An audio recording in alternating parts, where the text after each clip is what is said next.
Ladies and gentlemen, friends, countrymen everywhere, welcome to the Preferred Experience podcast. I'm Will Barrett, as always, joined by the hostess with the mostest, Stacy Mills. And Millzer, this makes 20 episodes. 20. How did we ever get to this point? I don't know. I didn't think we'd make it past 5, to tell you the truth. But hey, persistence pays, and we're at 20 episodes today. So I figured either nobody would care and we'd disappear, or we'd say something to get us kicked off. I never would have thought we'd got to this point. Maybe the latter would happen first. But we've got a fantastic guest for episode 20 today. This is a person that we've been trying to get on for quite a while, but she keeps nocturnal hours. I do. Very true. Sarah Stevens of the Elmore-Autauga News, the owner and founder of the Elmore-Autauga News, Sarah Stevens, and we are just honored that you would come spend some time with us. Well, I appreciate the offer, and I'm sorry. I know I have put you all off, but it is a little crazy sometimes. Well, being a journalist is being a true journalist is a full-time job, 24/7, 365. There's no breaks. None. And now you started Elmore-Autauga News on April Fool's Day. April Fool's Day. And that's semi-ironic in the world of journalism. It really was, and I didn't do it on purpose. I really didn't. I've been in journalism for 38 years, which I know is hard to believe because I look 20. But yeah, I was going to say. But I've loved it my whole life. It's just what I've always wanted to do. But on April 1st, 2015, it was a spectacular day, and some things happened. I was working, and I did not agree with what was done, and I quit. I just quit. And I really thought that I was just going to retire and be done because I've been doing this a long time. And I said, you know what? No, I'm not. I'm just going to start a local page for my friends. I might get 1,000 likes, and I'm just going to do 1 or 2 happy stories, happy stories about, a week, 1 or 2 stories a week. And I had 1,000 likes in less than 24 hours. And as of today, we're almost at 40,000 likes. I'm about 100 likes away. And wow. So, man plans and God laughs. Mm-hmm. And he laughed. He's laughed a lot because it's just turned into a monster, really. And you are part of a growing trend of news outlets that do not print. Right. And I think that is of course, that's the way of things now. Print is essentially dead. And it is. And the digital media platforms are really taking off. And you, with the Elmore-Autauga News, have really, really grabbed onto that. And kudos to you for seeing that even back in 2015. Yeah, I heard recently, and I haven't double checked this, but I heard, is the Birmingham News no longer a print? I don't know if they're no longer or they're scaled back. I think they ended it totally. Okay, could be in January of in the new year. Well, I'd heard a lot of that's happening, and that's the Birmingham News. I mean, how big was the Birmingham News? Exactly. Oh, no, and a great for paper. Centuries. Yeah, for the whole century, basically. Well, in 1980, or 92 or so, I went and toured the Alexandria Daily Town Talk in Louisiana, and I went with a class. And I remember very well, we were walking through, and the publisher was like, in about 15 years, nobody is going to buy a newspaper anymore. We're going to have a box that the newspaper sells, and it's a computer, and there you're going to put it in your home, and you're going to get all of your news out of that. He called it a box, okay? Now, granted, this was a very long time ago, and it's taken a whole lot of years, but that's kind of where we're at. I mean, even like you say, established newspapers who are older than anything and respected, they know. I mean, it's going. And it breaks my heart. I mean, as somebody that has been in this business, in fact, I could show you scars from when we actually had to paste up the newspaper. There's a good one there. X-Acto blades. We'd have to slice it and dice it and wax. We waxed it down. So to me, it's really sad because the sound of a press firing up still just, it just gets me. But it's the wave of the future. Now, you got your start in journalism in Ruston, Louisiana, at Louisiana Tech University. Yes, that's where officially I worked for my high school newspaper, right. but yeah, and fell in love with it and interned for some other papers around. And when I graduated, I was 21 when I graduated, and I went and moved to South Louisiana, totally far away from home, didn't know anybody, and it was a daily newspaper. And within 6 months, I was the editor, and it's never stopped since then. And that was a daily. But that's one of those papers that's no longer a daily. They've scaled back, and you know, they only print a couple of times a week now. Well, you know, to be a good journalist, you got to have some guts. You got to have some guts to be able to put things out there that folks might not like. And you became, and at Louisiana Tech, you became famous, or maybe the word is infamous on Fraternity Row. Infamous is a very good word. I came across a story during hazing week, and it involved several different fraternities and things. That's how you know it's. That's how you know it was in the long ago, because hazing week is kind of like we can't say that anymore. That doesn't happen anymore, but it still happens. Oh, it still happens. Yeah, it does. But and I ended up doing a series of stories with the help of some police officers, and they were feeding me reports because it was all being hidden. You know, nobody wanted to talk about it. And so, I did. I got a little infamous. It went national, and I got called into the president's office, and it was a little interesting. Like Junior Aaron Brockovich. A little bit, yeah. Not nearly as cute, but yeah. That's awesome. You know, and one thing that I really appreciate about your writing, you know, besides the fact that you accentuate the positive, that you can't eliminate the negative, but it's there. But you choose to dwell on the positive things of this county, but you don't put your slant in it. There's no bias in it. It's just reporting. It's good. It's just good journalism, and that's kind of a lost art these days. And sadly, it is. And it's not saying it's easy. There's, I have opinions. I promise you. But that's not what journalism is supposed to be. It's not what I was taught.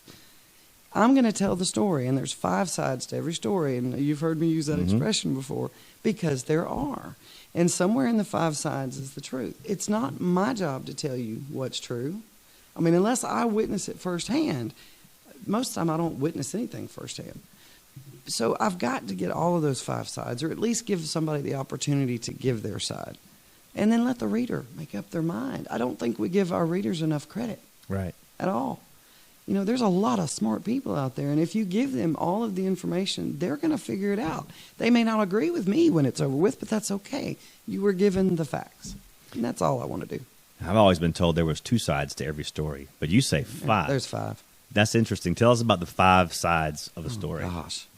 Well, you have to draw in emotion, you know, and or maybe you know this person. You saw this, but you know that person, and you know they wouldn't really do that. And so it's just so much involved. And even one of the greatest experiments we ever did one time, we staged a robbery for some students in a class, and with the help of the police department. And we staged this robbery where a guy ran in and stole a purse off the teacher's desk and ran. And it happened like that quick. It was like 5 seconds. And then we gathered them together to find out, what did you see? Tell me what you saw. How tall was the guy? What was he wearing? What color was the purse? Well, nobody got it right. Nobody. Wow. And these are eyewitnesses. These are eyewitnesses.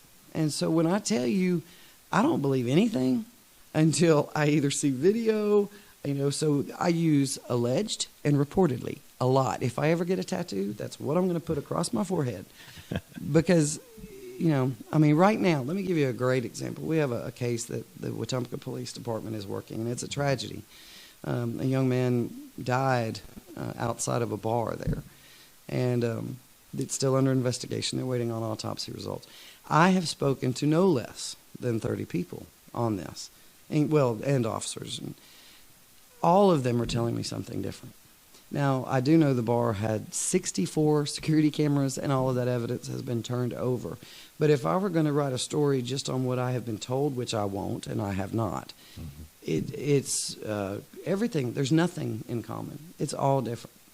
And that's a little scary. And so eventually this will go to a grand jury, and they'll see all the evidence. But, you know, it would be real easy for me to just start quoting people and say, well, according to... No, I mean, because it's over here and it's over here. It was one person. It was 10 people. You know, there was a gun involved. There was a broken beer bottle involved. No, none of that's true. And so it's a little scary. It really is, especially when you're trying to get eyewitnesses from a bar late night. There's little what's the word? Alcohol involved, and can tend to sway your story a little bit from truth to from blurring the lines of reality a little bit. So yeah, really So dicey. I really want to give credit to the bar owner to have such an advanced security system and so many cameras, because in the end, that is what will have this case, because it's all on video. For sure. I mean, that's for his protection. Mm-hmm. I mean, It's very smart. for anything, any situation like this, because Very. you know, not even just the reputation you could build up without, Mhm. you know, like, oh, somebody died right in front of your bar. You got a roadhouse going, you know, or Right. something like that. Right. So if you got video camera there, you can say, hey, no, this is just this just happened. You got a pre-Dalton Yeah. roadhouse going on. Pre-bought Dalton. Yeah. Yeah. Oh, and, and another thing that I want to With clear a up. chicken wire. Another one of the rumors out there on that is that it was in the bar. It was not in the bar. None of this happened in the bar. And I mean, they're getting all kinds of flack. I feel sorry Yeah. for the bar too. But And that's another point. The big point you bring up is the rumor factor. oh gosh, How bad has social media just trashed up or muddied the waters, so to speak? well, speaking for myself as a journalist, it's horrible. I mean, it's horrible. Now, just an everyday person out there that doesn't have a degree or whatever, they're not a writer. Oh, it's fun. It's entertainment. Mm-hmm. They go straight for the comments. They just want to see it. They don't care if it's true or not. When anybody ever calls me and says, well, let me tell you what I heard, I'm like, I don't care what you heard. Unless you saw it yourself or you can get me to the person that did, I don't care. Oh, but you got to hear this story. No, I don't. And you don't have to go put it on Uncut and sully somebody's name. And you put this out there. None of it's true, or even a grain of it's true. I detest that aspect of social media. And if there's any page that has Uncut behind it, I give it no respect. Oof. And I will not go to it. And I'm not even going to look. Don't send me screenshots. Because there is no integrity in anything that calls itself Uncut. you have stepped on an anthill there. 'Cause if there's one page that we I would use the word detest in this environment is the City Watch Uncut. It's the Prattville Uncut page. It is so full of hate and vitriol, and most of the things that are reported on that are written on that are just half truths at best. And what you run into is in the off chance that you might be right about something on that page, who's going to believe it? Because it's all muddled down in bullcrap. And it becomes an echo chamber for just a small group of people that just continue to just rile each other up. And I don't know, it seems like it's a really sad existence for some people. Well, it's very sad. They get whatever they get out of this. And I've had several people that actually brag, oh, you need to go to such and such Uncut page. I'm on there all the time. No. And I just want to go, do you know how to fish? Do you want me to teach you? Let's go find you a better hobby. Much better hobby. But I think the Uncut page is just it's a microcosm of what's happening in journalism today. I mean, with the rise of 24-hour news channels, like, you know, you've got the Foxes and the CNNs and the MSLSDs and now the Newsmax, and OANN, and all these crazy just 24-hour news channels. People want sensationalism, and they want it as fast as they can. It doesn't have to be true. No. They just get it out there. I just want to know right then. Because that for some reason that pays. And this brings up one of our personal favorites is Anchorman. Oh, Yes. And then the sequel, not good as the original, but the message behind Anchorman 2 and the way network news is treated now is so much truth in that made up comedy. It's unbelievable. Exactly. Just sensationalize it as much as you can, overblow it as much as you can. You know, if you're wrong, don't worry about it. Well, you know, nobody even pay attention to it. That's right. 2 days from now. So. And it's your own downfalls of 24-hour news channel, because you got to have news 24 hours. For 24 hours, you have to steadily be reporting, and you're running reruns and shows and stuff, but it turns into more opinions than anything else. Well, they have so much air to fill, and they either start repeating themselves or they change it. And every time they come on, there's something different, and they've added a little more, and it's not because they got no information. It's dangerous. It is extremely dangerous, and I'm afraid it's only going to get worse. But I mean, what you've essentially You're right. run into is it's no longer news; it's entertainment. and it's opinions. It's not that people need to understand there's a distinct difference between reporting the news and reporting your opinion of the news. Right. And that's what's done got muddled down is the opinion has become more valued than the actual news. Well, if you ask me, I will tell you where we went wrong. When you start having a reporter that all of a sudden is selling books, and they're an expert on something. You know what I'm an expert on?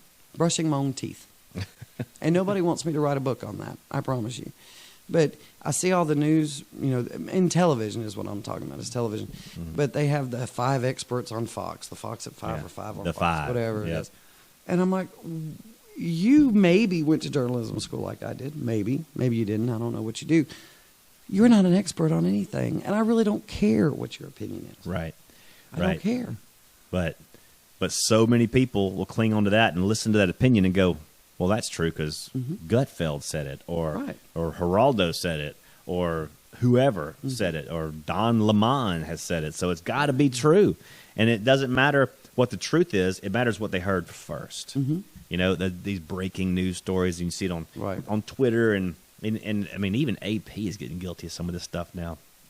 But they report things to be the first one to report it, not to wait on the facts. And just like the tragedy in Wetumpka, you're waiting to make sure you have it right before it goes out. And gosh, who does that anymore? And the other the flip side of that frustration is people demand it now, that they feel that they're entitled to know instantly what happened, even if it doesn't even concern them in any shape, form, or fashion. I need to know now. Yeah. I get messages like that. Do you want the right story, or do you want a story? I don't care. I just want it now, and because I want to talk about it. Yeah, I want to talk about it. Well, yeah, and if I'm totally wrong later on, who cares?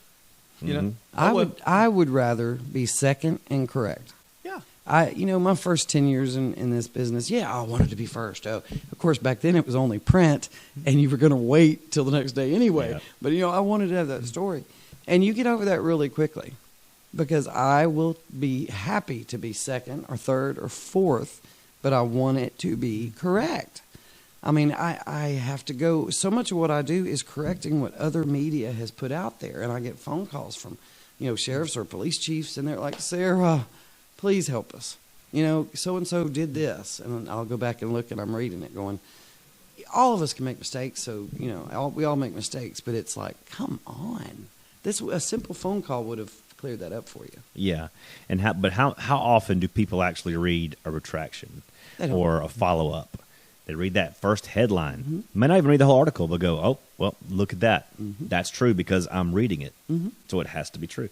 And the fact that we've become so shoot ready aim in journalism now. I mean, nobody's got it right anymore. Nobody. I mean, we have whole elections decided on wrong stories. I mean, we got a president in the White House right now that is there because truthful documentation was withheld, and sensationalism stories were put out there, and it's all part of this major news media now that is just run, however you say, just run by a party or run by money, wherever the money's flowing, that's our slant, and that's money. They say money controls everything, and unfortunately, it controls the media too. Yes, it does.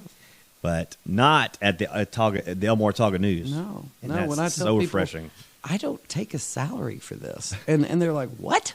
I'm like, no, that's not why I got into it. It's not why I do it. We sell advertising, so not putting down our advertising. By the way, hello, no, go buy advertising, but no, I pay my employees. I do this because I love it. And why do you love it so much? I don't. What's your motivation? I don't know. I've told this story before too. My mom has a tape recording of me when I was 3 or 4, and I was interviewing my stuffed animals. So I don't know. I can remember being 8 or 9 years old and doing what I was going to be when I grow up, and I wanted to be Barbara Walters. Rest in peace. Rest in Barbara peace. Walters. Rest in peace, because she really was my hero. If I was really good, which wasn't very often, but if I was, my parents would let me stay up to watch 10 o'clock news. That was my the joy. That was your guilty pleasure, the 10 o'clock news? It really was. I mean, I'm weird. And it wasn't until I got older that I started doing my ancestry and genealogy. The writers in my history are incredible. And my grandmother was a great writer. We never knew that, but she wrote. My mother was a fantastic writer. She went into nursing. So I don't know. I don't know. I don't know what keeps me in it, because we probably had about 40 in my graduating class from college, and I think there's still 3 of us that are actively working. Wow. They all went and jumped ship to PR. You know, It's a tough business. It's very tough business, especially when you want to do it the right way. Right. Now before you got with the started the Elmore Otaga County News, the Prattville Progress was what you worked there for a while. Loved. Oh my gosh, I loved working there. We had such a good team. I was going to say the crew with you, Marty, Oh gosh, and Jimmy White. Oh, And Jimmy the White. He always said Jimmy the White. and that's pretty much, in my opinion, the glory days of news around here. Was the way that I mean, you know, the progress, whatever you want to call it. We now. had the best team. It was. There was no question. We had fun. And we really you did. And you really, really concentrated on local happenings. Yes. You let the Montgomery Advertiser handle all the big stuff, Mm-hmm. but stuff that was actually going on in Prattville. It was Prattville stuff going on in Prattville. Right. And then once the Progress became there's Prattville in the word search. Oh, throw it in the Progress. I mean, that's what it is now. I don't even know what it is. Is it even a Saturday circulation anymore? Well, didn't they cut out one of theirs? Maybe it was a Saturday. I'm not sure. But it was all stories out of the Advertiser. It wasn't nothing It's nothing Prattville centric. They just for some reason called it. Yeah, we the used to Progress. have sections. We had a features section. Right. We had a sports section. The last time I saw a paper, honestly, I don't even know where to get one now, but it was probably about a year ago, and it was the shortened version. It's like a little Right. tabloid Yeah. size, Right. and there were 4 pages, and it was all ads, and except the front had maybe a story, but it wasn't even about Prattville. And I thought, y'all are breaking my heart. Sad. I mean, it's basically if Marty wrote it, they stick it in. Yeah, Yeah. you know, And tip of the hat to Marty Ronan. yes. I mean, love he's Marty. fighting the good fight to the bitter He end. really is. Look, and I tell everybody, I'm like, if you want to know what's going on in Otaga County, you ask Marty. 'Cause, I mean, I'd absolutely tip my hat to him. I love him. I wish he'd hurry up, retire, and come over to our side. I think that's Yeah. what everybody's waiting on. I really wish he would, because Marty's one of the old dogs. He's like me. He's been doing this as long as I have, and he is so good at what he does. And he's a great investigator, a fantastic writer. And I miss his columns. They don't let him write his columns anymore, and I hate that, because his columns were great. That's when he can just talk about what he wants to talk about. Like Yeah. that's the opinion. And pieces, that's right? the Marty I love. I call it holding court. You know, if we're ever at a court case together and we're in the middle, he'll start talking and telling stories. And I'm like, you really missed your calling. You could have been a comedian. You could have gone on the road. Well, I imagine at the Elmore Otaga News, there are lots of things that you come across that you have to choose. Like, do we publish this or do we not? So what is the dividing line? How do you choose what goes in and what ends up on the floor? Is it true? And can I prove it's true? And if I can't prove it's true, can I get the other side to it? Can I at least get everybody's opinion in on it? That's the easiest answer I can give you. Yeah. Now, sometimes things happen and I don't do a story and I regret it later. And so I can't really give you an answer. I mean, I've made enough mistakes that I try not to make the same mistakes again. Here's my thing. If it's an urgent thing, if we have somebody they're looking for that could be dangerous, even if I'm not getting police cooperation, but I heard it on the scanner, and I have something that I can say, hey, I heard this. Oh, I'm going to get it out there, you know. But like on a murder case or a really serious criminal case, when they're not cooperating, they're not giving me information, and I get why. I understand you can't. Nobody has a right to know everything. Okay, you just don't. Oh, really? Yeah, really. I thought it was shocking. our rights as Americans to know everything. Boy, I hear immediately. That. I hear that too. So It's every day is different, and every single story is different, and I just have to go with my gut and my experience. And sometimes I'm right, sometimes I'm not. I know there's this one story that you did, or one topic that you covered that was near and dear to my heart because of the total lack of questions being asked at the time, except by Elmore Talking News, and that was the whole USA Academy fiasco. Oh God! Oh boy! Wow. I still. And you're not a sports writer. No, but I'm this not. was a good story. Yeah, I'm not. It's so funny. Yeah, Sarah would call me up and say, "Hey, who is this coach? Where'd he coach at?" And then I'd give her the information or something You like were that. so helpful during that time. As late as probably 5 days ago, there's several people out there, and I think they just put it on a timer, and they'll send me a message. So, where's USA Academy? Yeah. They started building it, and it's just become a running joke. And it popped up a little bit too. And of course, I had to make a couple of smart aleck comments on Facebook about it. But with Rush Probst coming back now, I don't know if you saw that. No, he is actually going to be coaching as an associate head coach at Coosa Christian Academy. Wow! So that was announced day before yesterday. Oh, okay. That is So Rush that's a Probst, strange marriage. So Rush Probst is back in coaching in the state of Alabama. Wow! And of course, I had to ask, well, does he list USA Academy as one of his on his resume? Well, they were official because they got a whole bunch of money from the PPE fund. So I mean, they must have been legitimate. Yeah, exactly. Well, yeah, and when you've got. See, here's a guy that can't keep his opinions out of stories. That's why I always say Prattville Live is an entertainment site. We're not news. We're not news because if I'm not like you, I'm gonna put my opinion in if I think it needs to be there, and so that's why I've always put that caveat. We're not and to Mike Reynolds, to his credit, and he's under the same mindset. Mm-hmm. We're not in the news business. Mm-hmm. We're not reporters. We're not going to pretend that we're news. We're going to tell you. I will, if I see something, I will share it. I'll put it out there. If it's something positive about the community, I love to put that stuff out there. Mm-hmm. But if I get a negative story about somebody, I'm sorry, I'm not going to put it in there because it's not my place to talk about it. I understand that. From that format, the Prattville Live format. Now you get me off on the side to myself, then I'll give you my own opinion. Mm-hmm.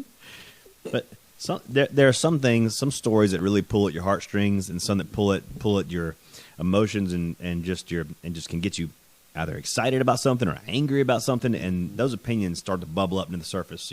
I imagine if you're like me, your passion bubble's very near the surface, and it can burst quite regularly. How hard is it to keep your opinions out of the stories that you write sometimes? If it has anything to do with abuse, domestic violence, just flat out lying, stealing, theft, embezzlement, misuse of funds, it's a long list. I am very passionate about all of those. Mm-hmm. And, a lot of people are like, Sarah, you're just too pro law enforcement. You just promote law enforcement. I do. You're right. But if you think for a single second that I don't know how to spell their name right when they do wrong, you're going to be highly disappointed. Because I can spell names right, whether it's good or it's bad. Right. And that's another big bubble for me, is a bad law enforcement officer. Do they exist? Of course they do. But are all law enforcement officers bad? No, the vast majority are not. And that's something that the media does not want you to believe. No, they don't. Every once in a while, I'll see something really cool about a police officer, and if it's local, I'm going to run it automatically. But sometimes I'll see one that's national that's really good. Never fails. I'll start getting the comments, and I'm like, how can you be so narrow-minded? Mm. And the old saying, who are you going to call, a crackhead? Yeah, go call a crackhead. You're not going to call the police? Okay, yeah, go do that. Let me see how that works out for you. Probably a more sure source. I love law enforcement. I couldn't do what they do. Anybody that runs, a firefighter, anybody that runs to a burning building, I have a lot of respect for that. But at the same time, you have a higher code of conduct, and we expect more out of you. And so it's not an easy life at all. And these guys, you know, what they're paid to do what they do, Mm-hmm. it's got to be a passion of theirs, or they wouldn't do it. No. So you got to. I mean, I'm like you, completely back the blue, but you know, every once in a while, somebody's going to screw up. Mm-hmm. They will. Every once in a while, somebody's going to do something that's They're human. out of character. So right? they are. They can have bad And days too. They can. And they need to answer that. They need to be called on the carpet for that, period. They do. Well, I'll give you the perfect example. As pro police officers as you two may think you are, you're not even close to me. No. I mean, Oh, that's true. Look at your history. It's in the blood. Right. It's in the blood. True. Well, I'm gonna tell on myself. I'm clipping down Wetumpka Street down there right in front of the primary school. This was a couple of nights ago, and got the 4-way stop there, and I just kind of did the old roll and stop through it. Oh no. Yeah, and Cardinal sin. and one of Prattville's finest was sitting over in the corner and saw me, pulled me over, and gave me a good scolding, and sent me on my way. And I thanked him for it with a smile on my face. Yes. Thank you, sir. Thank you. There was no reason for me to just go, "What are you doing, bugging me for just something?" For something, yeah, I broke the law, and you put me back in my place. Yeah. So, And you know, so many of the world's problems with police officers and the public, it's so easy to solve these. It is so easy. Even if you think they are wrong, arguing with them right there is not going to solve not going to a solve thing. a thing. Nothing. And so, I mean, if anybody ever wants a fun joke, pull up my driving record, because people are like, "Oh, sir, I bet you never get tickets." I'm like, "Yeah, I do. I never in my life have tried to get it fixed because I was guilty most of the time." But you know, if you get pulled over, if you're interacting with a police officer, cussing and screaming and telling them, "I pay your salary," okay, that's, you know, it's not going to get you very far. And I hear it all the time. The ones that send them usually send it over there. Don't you know who I am? Oh, Right. You must not know about me. you know what I'd love to do, and I've toyed with the idea, and I don't think the Chiefs would let me, but I really would like to, because they get that every day. Yeah. And, you know, if I were a cop, I'd be a really bad one, because they'd say, "Do you know who I am?" And I'd say, "Well, I was hoping you could tell me. We're in serious trouble. Let me get a medic over here." You know, Oh, no. because they get it every day. Yeah. Or when they say, "Well, I'm friends with the mayor," or "You call the police chief," or whatever. And it's like, how arrogant and narcissistic are you? I would love to do a story about, help us figure out who these people are, because apparently they don't know. Don't know. And run the instant Yeah. reports of how arrogant they are. Let me give you this is a true story, and I almost lost a friendship over this. So sometimes people get it in their head that because I deal with law enforcement so much that I can get tickets fixed, you know, speaking of tickets. So I get a phone call from one day, and this was an officer, I won't say what department, and he's like, "Sarah, I've got a friend of yours pulled over," and he went through this list of, he had every right to pull her over. And I was like, "Okay, why are you calling me?" "Well, she asked me to, you know, used your name and want to know if you'd put in a good word for her." I said, "I need you to do two things. First, hand the phone to her." So they hand the phone. And I told her, I said, "If you ever do this again, you need to remember, I am from Louisiana. I own land, a shovel, and a tarp. Don't ever, ever put me in this position again." I said, "Now hand the phone back." I told the officer, "Arrest her. Arrest her now." And he was like, "Well, she does have a warrant." I said, "Then we don't even need to be talking. Hang up and put her in jail." Wow. But people are that, I don't know. I just don't understand people. Yeah. I would never have the nerve to do that. Yeah, like, like my uncle was chief of police here for Yes. decades, And I loved him. and everybody thought I got away with murder because of it. Mm-hmm. Trust me, y'all don't get it. My mom had a standing order with her brother. If you ever catch him doing anything, don't even call me. You just keep him in there as long as you need to. Mm-hmm. It's Exactly. a higher standard. Yeah, And it should be. Yeah. Yeah. I mean, it should be. Because of all people who should know better, you ought to. odd too. Yeah. So, yeah, y'all stay tuned. I may start doing the instant reports again and just say arrogant people or something. Because it makes me so mad. So what is the future for Elmore Autauga News? Well, I can tell you what my dream is. What's the dream? I mean, seriously, this is realistically 10,000 what foot I dream. think Yeah. we need. Like, to do what I want to do and do it correctly. I have no interest at all in ever going into Montgomery County or Chilton County. We'll run a few things from Chilton and Montgomery, but I want to stay focused on Elmore and Autauga. We're two of the fastest growing counties in the state. There's a lot here. There's a lot here. It's a great community.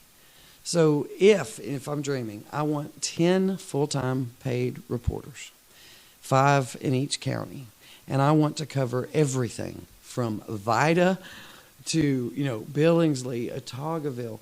Right now, our weakness is we cover the population centers of Prattville and Millbrook. I do not have a reporter in Wetumpka. I wish I did. I wish I could have gotten my teeth into the crazy cat lady story. Wow. I think people would be really surprised to hear my opinion on that. But anyway, so my dream is to have 5 in each county, cover every public meeting. I mean, every public meeting. Go back to the old days of where we run arrest reports and instant reports and where the break-ins were. Because we don't have time to do that right now. I'm the only writer. We hired a new reporter this week. Thank you, Lord. And she is going to be Prattville. I'm basing her here. In fact, I need to come and introduce her to y'all. And then I'll cover Elmore. But, I mean, I just want more reporters. I need warm bodies. There's so much we're not doing. And I know we're not doing it. And I can't physically. There's only so many hands and so many hours in a day. Yeah. But another thing you're probably running into with the death of print media like it is, it coincides with the lack of reporters because they don't have that guaranteed home base where they go, I'll get on with a paper somewhere. It's not like that anymore. You pretty much have to be self-promoting. Yes. And it's a harder field to get into and be successful in now. It is. I mean, it's very because hard. if you're not established, then you got to do a whole lot of establishing. That's right. Because you don't have a paper per se much anymore to back you up. Right. I mean, you still have, we have a corporation, but it's not the same. And it might morph into that at some point, because right now most people absolutely remember print, and some people over 60 maybe actually still read a newspaper. Like I said, I'm in the middle of those worlds, and it's so tough for me because I do miss print. I wish the smell of it and having it in your hand. And I used to say I create refrigerator art, because everybody would cut their grandbaby's pictures out and put them on the refrigerator. And, people are like, oh, you can't do that anymore. I'm like, technically you can. Yeah, you can print out the article from the website, and, you can, but it's not the same. Growing up around here, like we were talking about with the progress and everything, and Jimmy White, the way he covered sports around here in the county, it was just a highlight and an honor to have your name in the paper for whatever sporting event you did. You like you said, it was cut out. It was hung on the refrigerator. Yep. It was something important when Jimmy White wrote your name in the paper. It's laminated and put in scrapbooks. Yeah. Yeah, there's in fact, Chip Powell right over there in his office has a scrapbook that somebody let him, I can't remember who it was, from the 84 state championship year. It's all the articles in the progress about the Prattville football team in 1984. It is amazing. It's just a binder. It's got all the articles clipped out into. There's nothing I can tell y'all about Jimmy White. Y'all both knew him, way better than I did. But I did work with him, and he would come in and bring his columns, and we actually gave him his own desk. My biggest memories of Jimmy, every Valentine's Day, he would go buy a single red rose for every female in the office. Every. That's Jimmy. And he would buy the candy hearts that say something, the boxes. At Christmas, all of us got a handwritten Christmas card from he and his wife. He was such a sweet guy. Silver fox. Oh, my gosh. But there is no way we will ever know how many lives he changed because he would promote the kids nobody else would promote. Right. Yeah. We don't have that anymore. Yeah, exactly. We don't have it. I try, but I can't do it on the level of what Jimmy does. No, nobody can. One of the saddest days in the world, and people can get mad, I really don't care, is when the Montgomery Advertiser quit running his stuff. Right. And it was long after I left. And when I heard that he wasn't there anymore, in fact, it was Jimmy that told me. He called me. He said, "Sarah, I'm not there anymore." I was And- horrified. Yeah, the way Horrified. the way it went down, because he was battling throat cancer, Yeah. and he had to step aside, and they just took that as here's the opportunity. Yeah. We don't have to fool with Oh, it. yeah. And And it was just horrible. he was such a legend, Mm. and they didn't recognize that. It was a nuisance, and I hate that. Yeah, Really. I mean, he wouldn't go win any kind of award for proper syntax or anything like that, but he knew everything about everybody. You know that what I will always remember him for too is he introduced me to the Vida Christmas Parade. Yeah. You know? Yep. Yeah. I mean, Legendary. had never heard of Vida, much less and of course I go almost every year now. I couldn't go this year, but when I go now, and of course Jimmy's not there, we would go and he'd buy me some camp stew. You know, you got to have their camp stew. It's the best camp stew ever. But yeah, he was a great man. My dad was a all-state baseball player at Hicks Memorial. Oh wow! And he played it was the big state all-star game at Block Park in Selma. Mm-hmm. And Jimmy White covered that in 1957.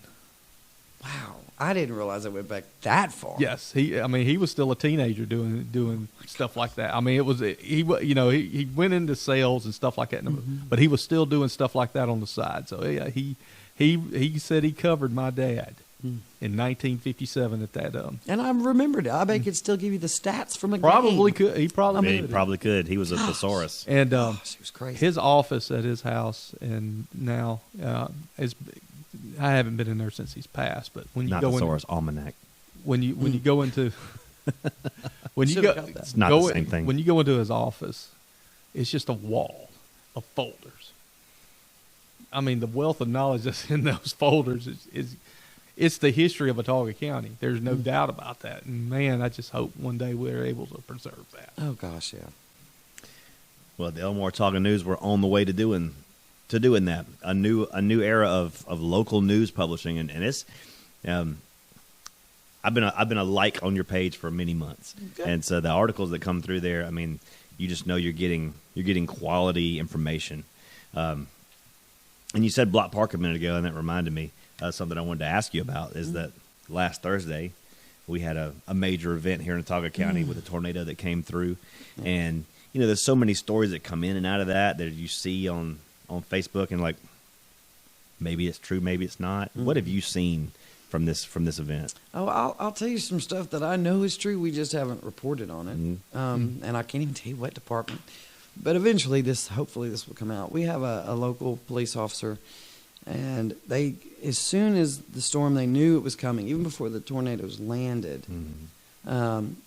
The area departments, they went ahead. They jumped ahead. They said, you know what? We need to prepare now. We don't need to wait. So they sent out officers, even out of their jurisdictions, to cover the area. And one of the most amazing stories I've heard, and I hope to do a story on this, is an officer came across a man that was, bedraggled, and I mean, obviously he was wide-eyed. The tornado had literally dropped him out of the sky. He had been in his mobile home. The mobile home picked him up, and at some point, I have no idea what happened, he ended up landing in the roadway just as this officer came up on him. And, Wow. I mean, he was injured, but he survived. He lived. I think there's going to be a lot more stories, maybe not that extreme, but, I mean, I'll give you another one. Over in Elmore County, a friend of mine, they were staying at their in-laws' house, and the house is gone. But where he was sitting at the last minute, his wife moved him for whatever reason. She just got up and tackled him, actually. And a tree fell like seconds later and would have killed him. They don't know why. It's like, I don't know why, but she literally got up and tackled him. My goodness. So many miracles Wow. that day, so Yeah. many tragedies. It's where you say, well, you say God was with them. Well, were they not with the ones that died? No, I believe God was with everybody, but we do not understand the plan. We're not supposed to. Isaiah 55:8-9. His plans are not our ways, his thoughts are not our ways. As high as the heavens above the earth, as far the east from the west, are his thoughts separate from ours. And so trying to make sense of a tragedy like that, you'll chase it forever. Exactly. You'll never know. You can't. But Well, yeah. just from on some personal notes from you, And what would you say is the most emotional, pulled at your heartstrings story that you've done with? This is where we try to get you to cry. Yeah, this is where we try to get you. Oh, that's not hard, believe it or not. Same. That just. Well, actually, there's several, but there's one that jumps out. It's been 5 or 6 years now, maybe longer because I lose track. I had a good friend that lived, her name was Anita. She lived in Millbrook, and an amazing woman. She had worked with my husband at Maxwell Air Force Base. She was his right hand in the public health department. And they were over at our house all the time. An amazing, strong woman. She had young children. And, moving on. She retires. She wanted to start a domestic violence crisis center. And I did a story about her and where it was going to be and how she was going to do it. All right, let me jump ahead. So one day she calls my husband. And, Mel loves guns. He's a gun nut. And she goes, I need to buy a gun. I'm not sure what kind to get. Will you help me? So she came over to the house, and I got to visit with her, and he went through his guns and said, blah, blah, blah. She did go purchase a gun. About 3 weeks later, I get a phone call from the Millbrook Police Chief, P.K. Johnson, and he said, Sarah, you're friends with Anita. And I was like, yeah. He goes, well, she's missing. And so from that point on, for the next 4 days or so, I just went into overdrive, because I knew she wouldn't leave. She had been in a very horrible domestic violence situation. She was actually shot on the campus at PCA. Wow. By her ex-husband. I remember that. Yeah. All right, so her name was Anita. I knew she wouldn't leave her son. I knew that she would not change. She was so scared of retribution from all of that. Her ex-husband is, I believe, still in prison. And so I just started looking everywhere. And I went to her house, and I went to her neighbors, and I talked to them. And without getting into all the details, the information that I was able to gather, I turned over to the police department. And one night, one of the neighbors called me, and they said, Sarah, her son is out it's late at night. She said her son is out there, and he's washing his truck, and he's got all these chemicals he's pouring in the back of it. And you know how you knew. And we had already suspected, to be honest with you. So I called P.K. Johnson. I don't know what time of night it was. And I said, you please get somebody over there. Please get somebody over there. And, long story short, they did. And the evidence they found was what they needed. And then Anita's body was found 4 days later. She had been shot. Mm. And so we helped. We went over to the house afterwards, and we helped, with the cleanup. But the thing that got me was about 6 months after she had died, I got a call from the realtor that was handling the sale of the house. And the family had taken, I won't say the family, I don't know who it was. Somebody had taken all of her personal stuff, all of her medals from her military career, and she had a bunch. All of her uniforms, all of the photos, all the mementos that meant something to her, and thrown them out like trash. Oh. And they were in the basement of the home. They had water all over them. It was horrible. And I got permission to take all those and gather them all up, and I have made sure that they will be given to her, son. It was her oldest son that murdered her, and that was the hardest thing in the world, because not only was she my friend, here I am a reporter. I'm having to report on what I'm finding out that I'm getting back to the police, and the police did a fantastic job on that. I mean, the investigators, they went above. That was. If it's not the toughest, it's in the top 5. The problem is I've had a lot of crazy things like that. I had 3 friends murdered in one day. And, wow. That was tough. When it's something that you endure, but you also have to report on. Another example, 3 or so years ago, domestic violence incident in Wetumpka. A man burned down his house after he had shot his children and shot his wife. I don't know if y'all remember that or not, but... I do. Yeah, I knew that family. I don't just know that family. That family would come over to our house all the time.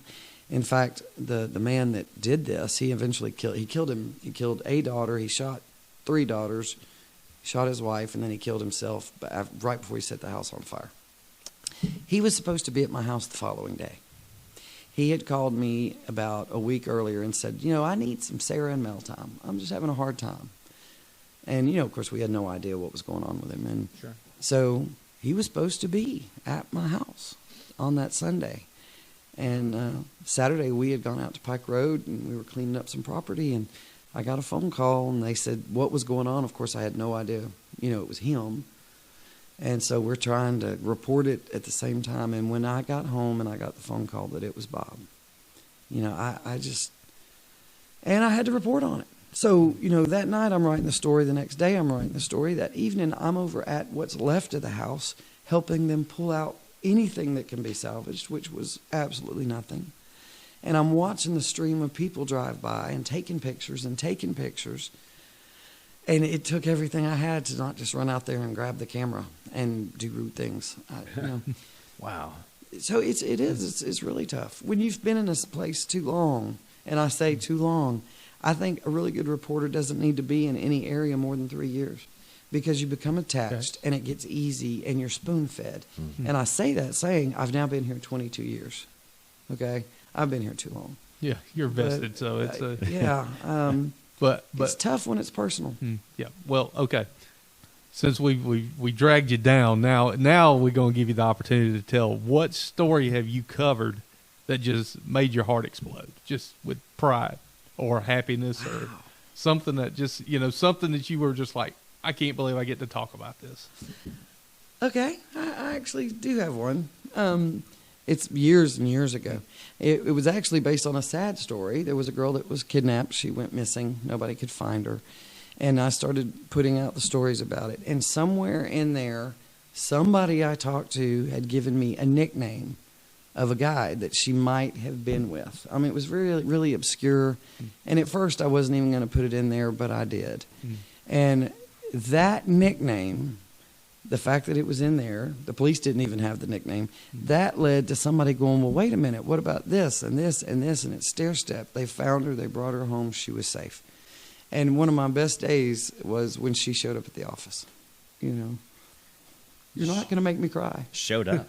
Yeah, after they got her home. They got her safe. Oh, yes. And knowing that little bitty thing, probably saved her life. Probably saved her life. And I mean, there's been a lot of stuff like that. Wow. Yeah. And that's what people need to understand. There's a lot of ups and downs. There's a lot of ups and downs in what you do. Mm-hmm. And the fact that you're able to stay unbiased in your reporting is, like you said, you've been doing it 22 years in this area. It's you're vested emotionally in everybody's lives around here. So very. It gets harder and harder to leave it at the office, I would admit. Well, especially when I work from home. It's yeah. Now you're talking. Yeah. Anytime we have a horrible accident, before I even know details, I just dread it. Mm-hmm. Because chances are good.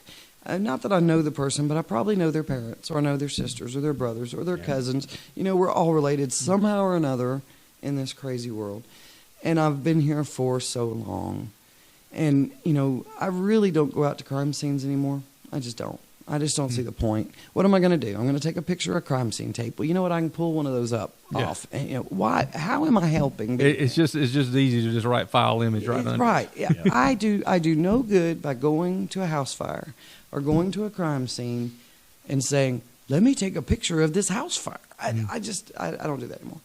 And I'm sure I had a point. I don't remember what it was. But yeah, it's just so emotional. Everything is emotional. And the longer that you're here, the harder it gets. So, we don't release names of victims until we can release names of victims, and we get accused of it all the time. I saw a post the other day. The Elmore Talking News put my mother's name out, and we didn't even know yet. Well, if you didn't know, then you hadn't known for 3 days. Yeah. Because we don't do that. Now, sometimes a reader will come on and comment. And they get banned.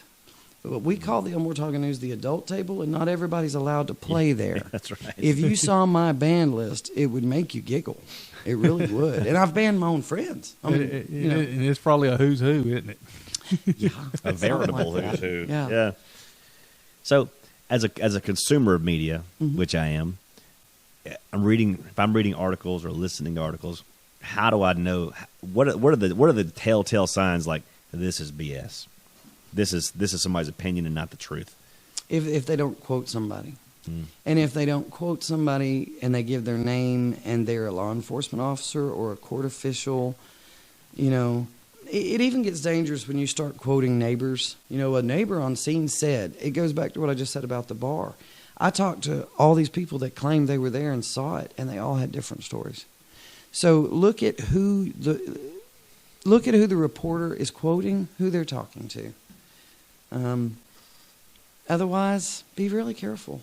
Just be careful, because even the officers will get it wrong. I've had them give me information, and then they'll call me back an hour later and say, "Oh, I gave you the wrong name," or "I gave you the wrong information," or "There was this." It's so difficult, you know, especially when it's breaking news. Take everything you hear with a grain of salt, even from a legitimate newspaper agency, because we get wrong information. We get bad information.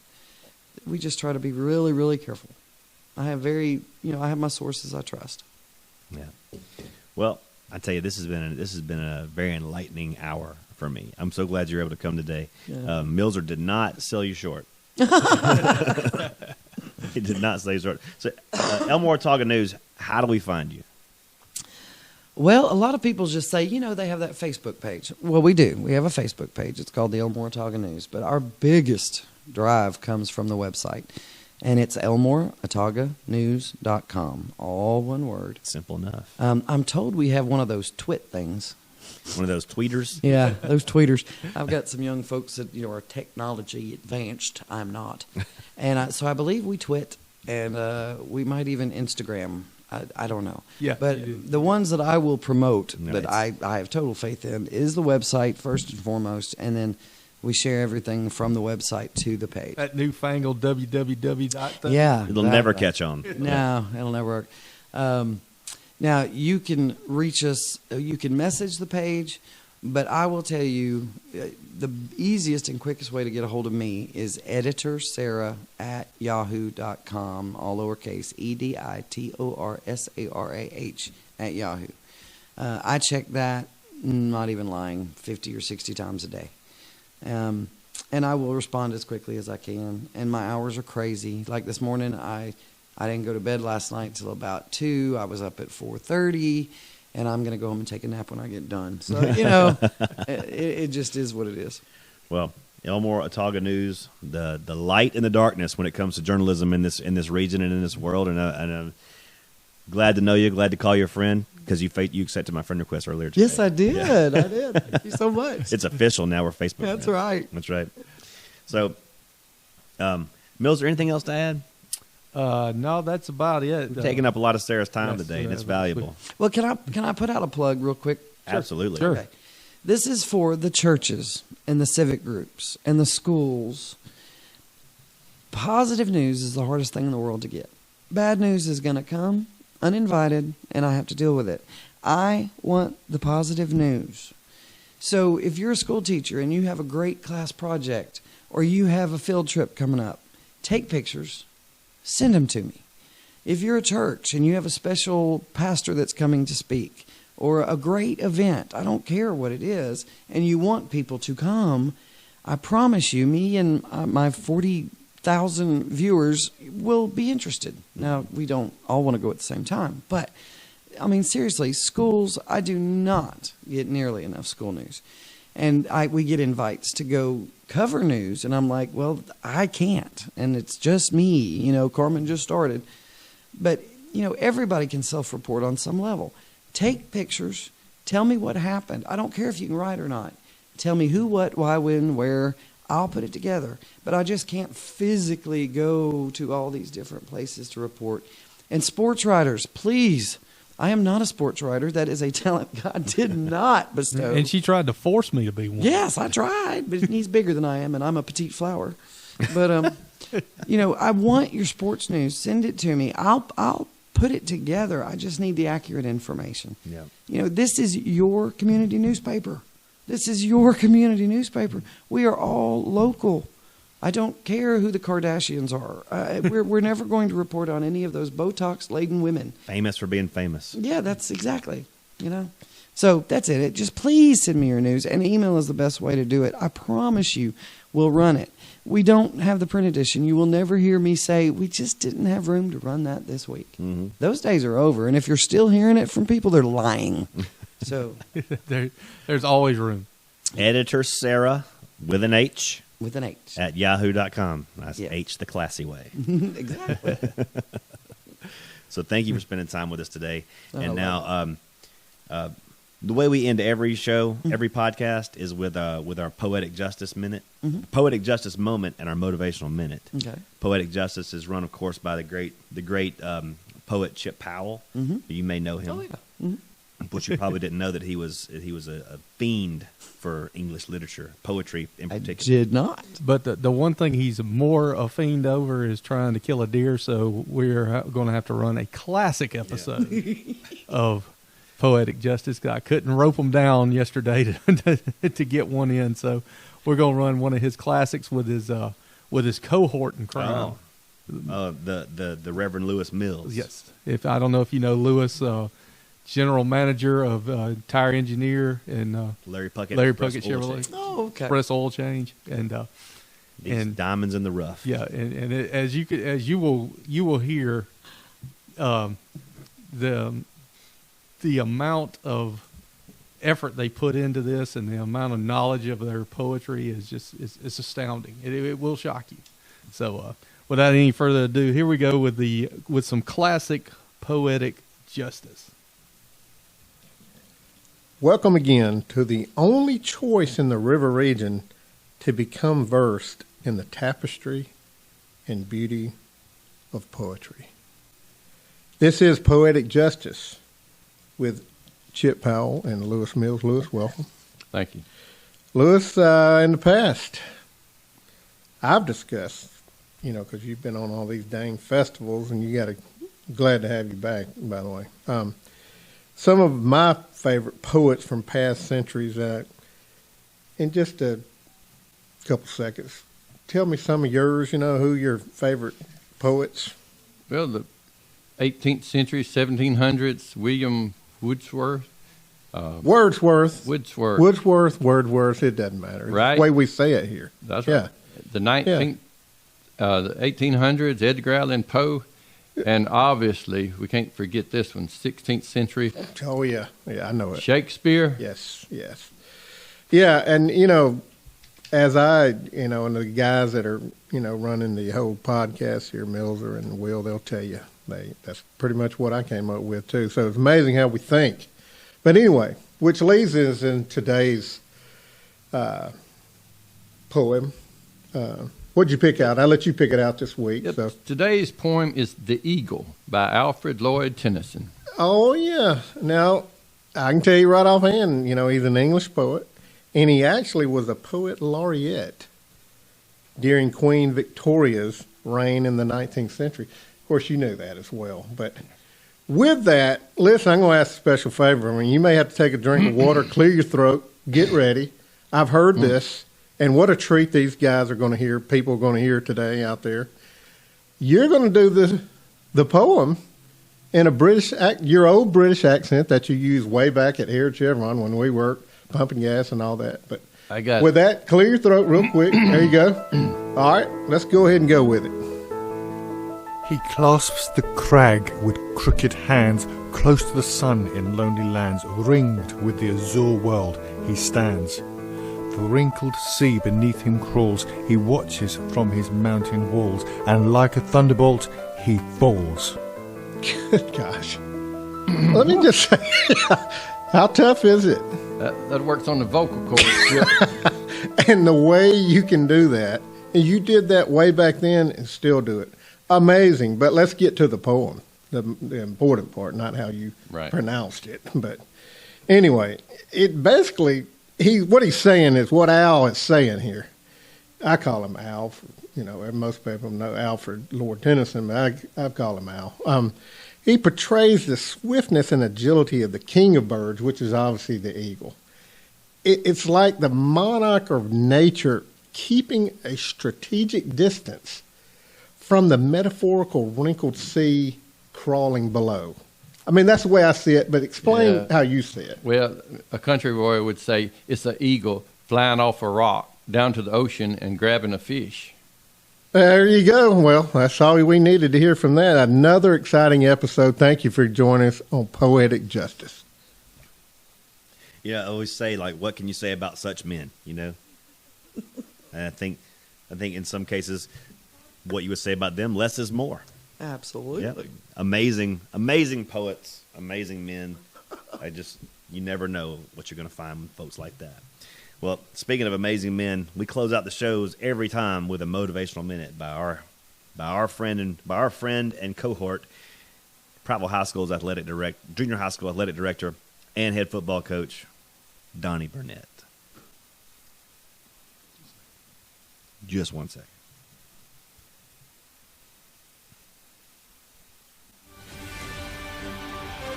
This is Coach Donny Burnett, and here's today's Motivational Minute. We can't always choose the music life plays for us, but we can choose how we dance to it. Change is painful, but nothing is as painful as staying stuck somewhere you don't belong. This is Coach Donny Burnett, and that's today's Motivational Minute.